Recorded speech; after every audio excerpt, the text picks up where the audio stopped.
It was August 1944, the later years of World War II. American generals were certain that the American troops were soon to be unsupplied and exhausted. They thought the Third Army of Patton would have to halt, as no army could continue such rapid progress without the supply of adequate logistics. However, they were soon to be made wrong on a large scale. This is the story about the Red Ball Express, which was a bold and unprecedented supply mission that kept the tanks of Patton moving in the direction of World War II. The German High Command, commanded by General Oberst Alfred Jodl, was working in the firm belief that there was no way the Third Army of General Patton could continue its blistering march across France, at the head of which was the Wolf of the Lair, at the headquarters of Hitler.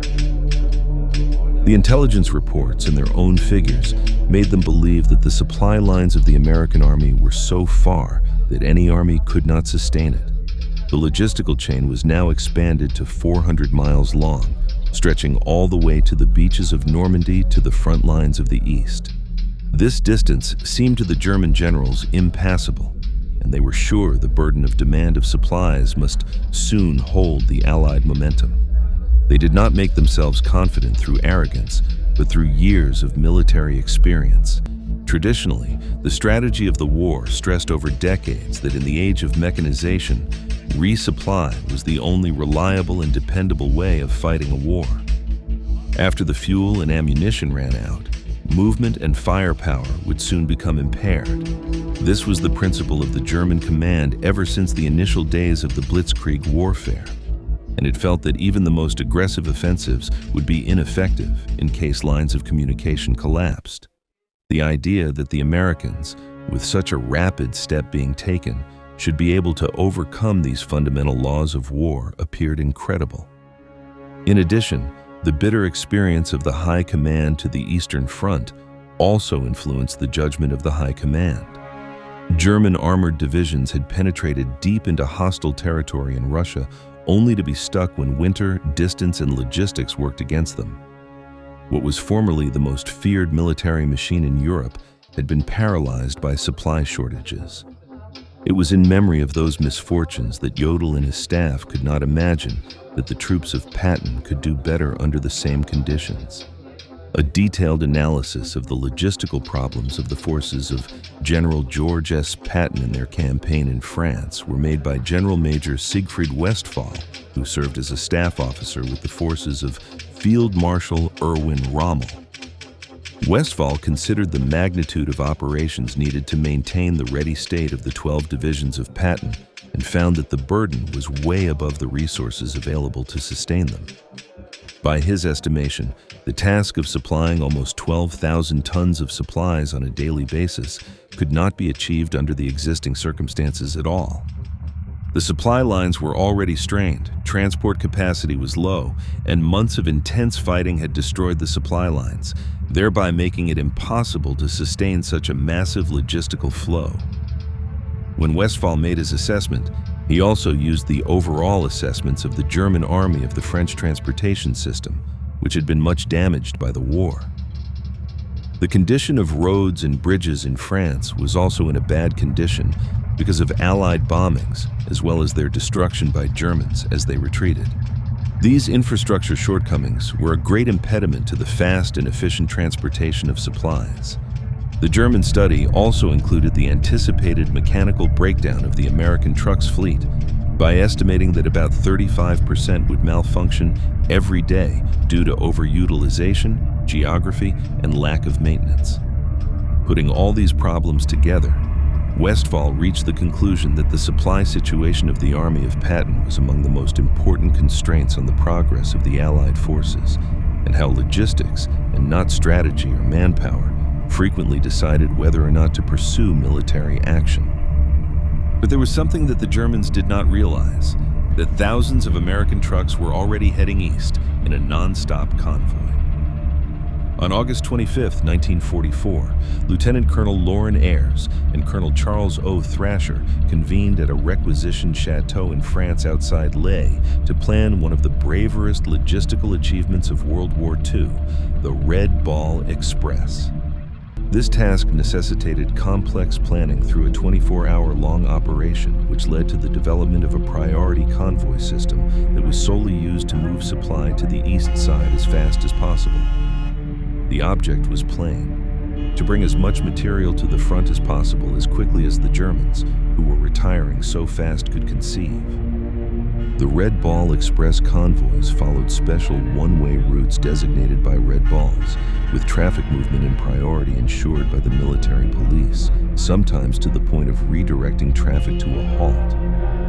The Red Ball Express had reached its highest operation with a total of 5,958 trucks and a sizable population of 23,000 drivers, who, astonishingly, were 75% African American soldiers serving in a segregated U.S. Army at the time. These drivers risked a lot, endured terrible conditions. The headlights were burning, challenging the usual rules of blackouts. Convoys drove 24-hour shifts with very few stops to take fuel or to fix something, and a strict ban on unnecessary breaks. Most drivers were quickly reallocated to other tasks, and teamwork was a necessity with 2 operators per truck, one taking a turn to drive and the other to rest so that there were no vehicles held up. During only 82 remarkable days, August 25th to November 16th, 1944, these convoys transported an estimated 412,193 tons of supplies over a distance of more than 100 million ton-miles. And this proved that battlefield tactics could not be so decisive as the logistical prowess of those times. The feats of these predominantly black truck crews, in addition to not only meeting the expectations of the Germans of American supply routes, but also surpassing the prejudices of their own contemporaries, have left behind a legacy of innovation and of stamina in military transport, according to the military historians. The Red Ball Express was a remarkable logistical effort which kept Allied troops alive and propelled towards victory in World War II across Europe. The system worked 24 hours a day with a 5-minute convoy to keep the supply of vital supplies flowing continuously on 2 parallel routes, one forward and one back. Efficiency was the most important factor, as the mobile repair units were positioned strategically at intervals of 50 miles to counter the frequent mechanical breakdowns, which could be as much as 30% under a specific day. The ingenuity and adaptability of the Americans made the Red Ball Express so strong. Broken bridges were bypassed using improvised roads, vehicles that were destroyed were cannibalized to provide parts, and enemy vehicles were pressed into service. The soldiers also undertook quick maintenance of infrastructures and would even repair critical roads within a short time so that the convoys would not be stalled. The Supreme Allied Commander, General Dwight D. Eisenhower, personally observed the Red Ball Express formation in September 1944 and praised the effort of the soldiers to tirelessly work and aid the success of the Allied progress. Eisenhower also referred to the Red Ball Express as the lifeline between combat and supply, stating that it was extremely important in keeping the combat lines supplied with ammunition, fuel, and ration. The convoys developed a culture of their own where spirited slogans were painted on the numerous GMC CCK W 2.5-ton deuce and a half trucks. Such catchphrases as Patton Blood Bank and Detroit to Berlin Express were used, showing the pride and the will of the mostly African-American drivers who operated these lifelines, which were necessary. Their conviction revealed the great contribution of the Red Ball Express, which managed to transfer more than 400,000 tons of supplies within 82 days, which essentially supported the further advance of the Allied forces into Nazi-held Europe and changed the course of the war. The activities of the Red Ball Express astonished German officers because all was contrary to the rules and principles of the military. The Americans did not conceal their trucks at night as is the norm in the military convoy. They drove at night with the headlights on, no blackout precaution taken, and as a result, they were very visible and appeared to be easy targets of the enemy artillery. Unlike normal spacing of convoy to ensure that they are not easy targets by the artillery, the Red Ball Express convoys operated in continuous motion without much distance between vehicles. Although the Americans always lost their trucks to mechanical breakdowns, the operation was no longer smooth since they had plenty of spare trucks and replacements to fill gaps in no time. They also used fuel and resources in a scale that was not familiar to the Germans, but this apparently wasteful system was flawless and maintained the Third Army under Patton in a rapid progress. The German press reported the American logistics as revolutionary, where the volumes of supplies were moving forward at any cost, no matter how inefficient it proved to be. And this was a challenge to the old-fashioned expectations of the supply lines in the military. The Red Ball Express drivers also frequently operated on harsh conditions, with some of them driving up to 72 hours at a time, fueled by stimulants to fight sleepiness. The roads were not safe, and car crashes were a frequent occurrence, and hundreds of drivers were killed in accidents, or they died due to the mechanical reasons. Still, morale was incredibly high among the mostly African American drivers who were used to racial discrimination at home, but now were to be irreplaceable to the war effort of the Allies. Their incredible work of the supply of fuel, ammunition, and supplies in frontline demonstrated their courage and broke the existing racial discrimination in the U.S. Army and in other states. This input served as the basis to establish the essential foundation to ultimate desegregation of U.S. armed forces. They were fearless and indomitable soldiers who would push through the fire of the enemy to keep the Allied momentum going, and were held in high regard both by white soldiers and their commanders, and by verifying the racial theories of the Nazis with each mile they helped cover. The Red Ball Express entailed a 686-mile journey on a round trip on damaged roads during the war to deliver the Allies in rapid transition across Europe. The number of trucks that were always in transit at any given time was up to 5,000, and they were constantly under the convoys with strict rules of ensuring that they maintained order and efficiency. These convoys took two parallel routes, one carrying the supply and other to take back the trucks, all of which were closed to the civilian traffic. The trucks, which were mainly 2.5-ton GMC 2000 series Jimmy, were operated by African American troops. Nearly three-quarters of the operators and other troops were used to keep the continuous onslaught of essential supplies, such as food, ammunition, and gas. The Red Ball Express was able to deliver approximately 12,500 tons of goods per day, despite the extreme conditions such as driver fatigue and frequent mechanical breakdowns, which allowed the frontline operations to continue and helped in the push towards Germany by the Allies. Mobile maintenance units were strategically located at every 50 miles of the route to ensure the speed and efficiency required of such huge operation. These units had the mandate of carrying out quick repairs that would put trucks back on the road within a short time, or pronounce them unfixable and eliminate them immediately out of the convoy to avoid wasting time. There were recurring mechanical problems because of heavy usage of the cars, containing features like overheating engines, drying batteries, and torn tires, which were usually worsened by poor conditions and increased time of maintenance. When German troops had demolished the infrastructure, as was the case with the bridges blown up at Monte, American engineers were able to be on hand to quickly build a temporary bridge, and in some cases there was only 14 hours to develop one, keeping the stream of supply flowing as it was needed in combat to succeed. These endeavors included ingenuity and perseverance, which showed the adequacy of logistic talent that played an important role in the sustainability of high-speed armies in a battlefield. Regardless of the common mechanical breakdowns and failures of the vehicles, an average of about 1,800 trucks being incapacitated in a day, the American logistics teams used amazing improv work to keep the supply lines running.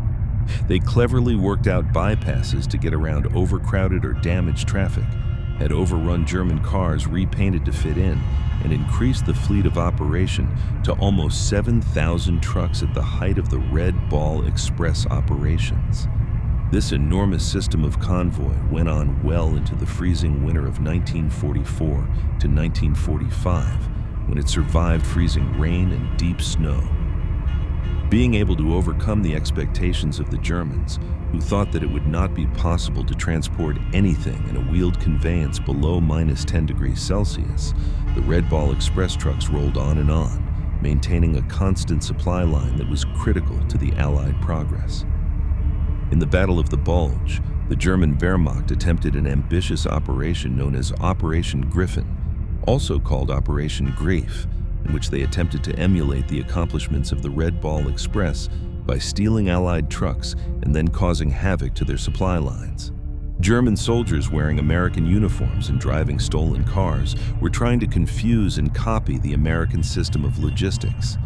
The plan, however, failed miserably because of the critical shortcomings, such as serious shortage of fuel, unavailability of spare parts, and failure to sustain the speed and efficiency of the American trucks. Top commanders such as General Oberst Josef Dietrich publicly acknowledged the logistical weakness of the German troops and the industrial superiority of the American operation. General George S. Patton, a famous commander of the U.S.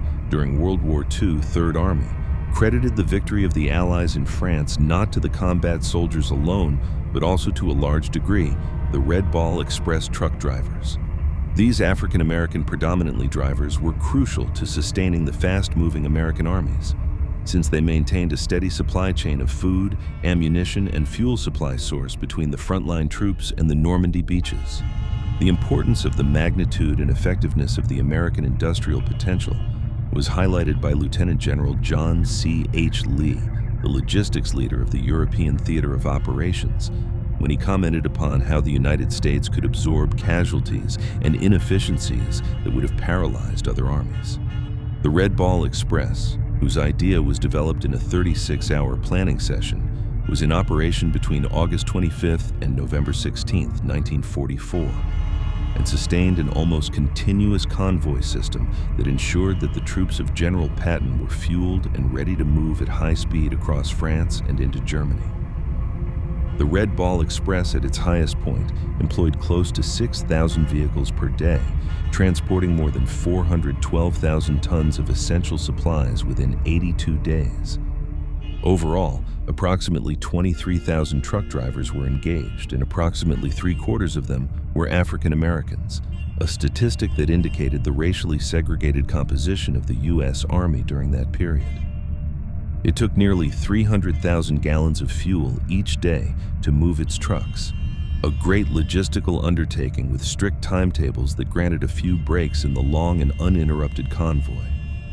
The effectiveness of this supply path was very important in reducing the war by some 6 months, thus saving thousands of lives. The Red Ball Express is still a tribute to the American logistical inventiveness and the unending commitment and valor of the drivers that ensured the lifeline kept on those drastic times. Admissions by generals were not made to defeat by American tanks, but by trucks. The Red Ball Express veterans have been playing important roles in the development of post-war logistics and transportation sector in America. Lots of new trucking firms were formed and shaped the interstate highway system. The effectiveness of this revolution in logistics was evidence that industrial potential and decentralized and flexible leadership might have a decisive influence on the result of the war in the modern period. The chapter finishes by admitting that in contemporary war, the convoy of trucks is more important than the column of tanks, and the side that has the most trucks wins over the side that has the best tactics. Thanks for tuning in. Subscribe the channel for more such brave stories.